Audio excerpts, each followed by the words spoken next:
The Utah Jazz and Memphis Grizzlies are facing off in the first round of the 2021 NBA playoffs. The Utah Jazz have a killer offense and defense, but after choking against the Nuggets last year in the playoffs, they are eager to show they're a legit contender. The Grizzlies, on the other hand, knocked out the Spurs and the Warriors to secure a spot in the playoffs. And as one of the youngest teams in the league, they are looking to make a name for themselves. Jazz and Grizzlies, Grizzlies and Jazz. Are there any two mascots that represent their respective teams less than Jazz Music in Utah and Grizzly Bears in Memphis? I don't know about that, but that's okay. We love both the teams anyway, and this is a matchup I'm looking forward to most in the entire first round of the playoffs. I'm going to break down all the details. First though, how's it going everybody? This is Troy of the Half Court Report YouTube channel, back with another playoff preview and prediction video. You may have seen that I've done some others on the channel. Make sure you check those out if you haven't already. And I would love if you drop a like on this video. Would love if you subscribe to the channel. New videos coming out all the time, and I am previewing every playoff matchup all the way through the NBA Finals. I continue to be amazed by the lack of respect and, sometimes just outright hatred from the national NBA media when it comes to the Utah Jazz. They are killing it from three-point range. Basically everybody except for their two big guys and Rudy Gobert and Derek Favors are shooting the three-pointer at not only a pretty consistent rate, but also at a pretty consistent volume.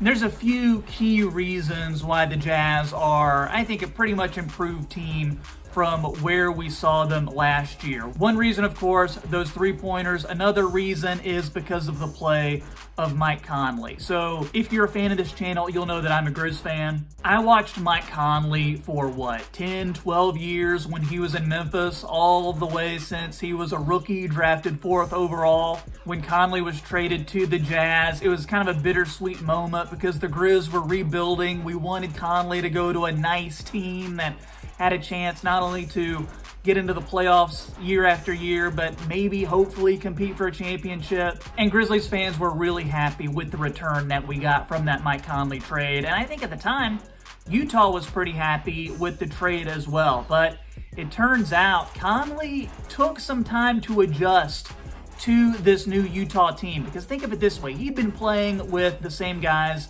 for many, many years. So it took him some time to be the type of player that we were all expecting him to be. But this season, he is just coming out and he is on fire. This is looking like one of Conley's best seasons of his career. He's playing like the prime Mike Conley that we all thought he could be. Then you got Donovan Mitchell, Spida Mitchell himself. This guy can do it all. Rebound, score, hit the three, dish the ball. Rudy Gobert has the size, the speed, awesome defensive anchor for this Utah team. Just throw the ball up and he's gonna get a lob. He is a monster out there setting the screens, getting guys open. And as I mentioned before, he's gonna have those teammates that can shoot the three-pointer and odds are make that three-pointer. Bogdanovic, always a threat to go off. He's always a threat to light it up from three. Coming off the bench, you've got Filipino super sub Philippines. Are you listening? Jordan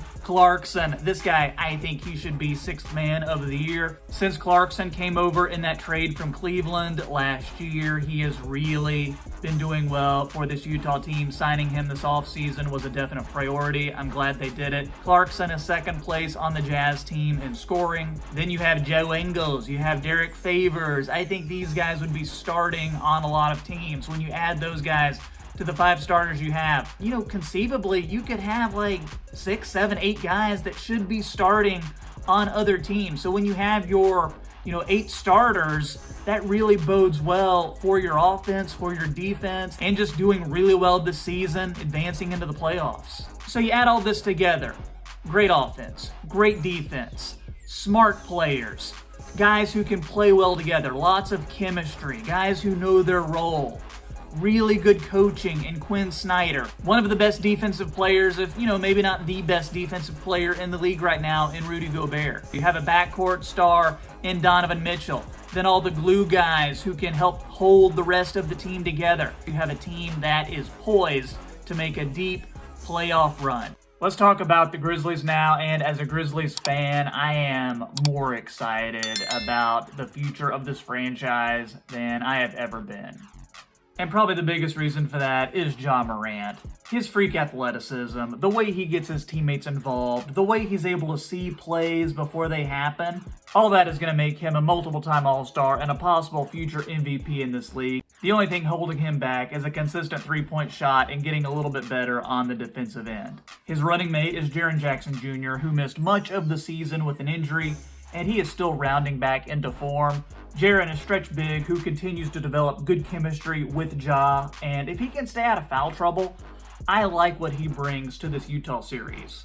Rapid fire about a few other guys that I love on this Grizzlies team. Can we talk about Dillon Brooks for a second? Yeah, I know, he's streaky, he fouls a ton, he really doesn't get to the free throw line a lot, but when he's out there, you're gonna know about it. Dude will get into the opponent's jersey with his defense and bulldog style of play. He's always out there with a chip on his shoulder. Great glue guy to have on your team. He's got a really nice contract. And on those nights when he goes off for 30, he looks like the best player on the floor, and you just love him. Xavier Tillman, rookie out of Michigan State. This guy was another draft heist for the Grizzlies, 35th pick. Tillman knows where he needs to be on defense. He makes smart passes. He has some pretty good moves in the post. He is a winner from that Draymond Green school of undersized big men. Grayson Allen. Can we stop hating on the dude for tripping a guy like 5 years ago when he was in college? I mean, seriously, he's a great athlete. He can get hot from three, tries really hard on defense, crashes the boards. And this dude is mentally tough because whenever he goes online, whenever he's in another arena, there's people chanting, "You're a dirty player." There's people comparing him to looking like Ted Cruz. This guy is mentally tough. Let's end it with a Grayson Allen hate. Desmond Bane. If Xavier Tillman wasn't a big enough draft heist, then you've got another one in Desmond Bane too. Last pick of the first round. Then you've got Kyle Anderson having the best year of his NBA career. Tyus Jones, best backup point guard the Grizzlies have probably ever had. One of the best backups in the NBA.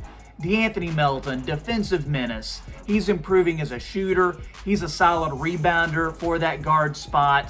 Jonas Valanciunas, starting at center. This dude is a brick wall down in the paint. Awesome enforcer for this team. Double-double machine every night. So how are things going to shake out? I remember when the Grizzlies played the Spurs a few years ago in the playoffs. They were the 8th seed. The Spurs were the number 1 seed. They knocked out the Spurs in 6 games. First time that had ever happened in a 7-game series. So can the Grizzlies do that again?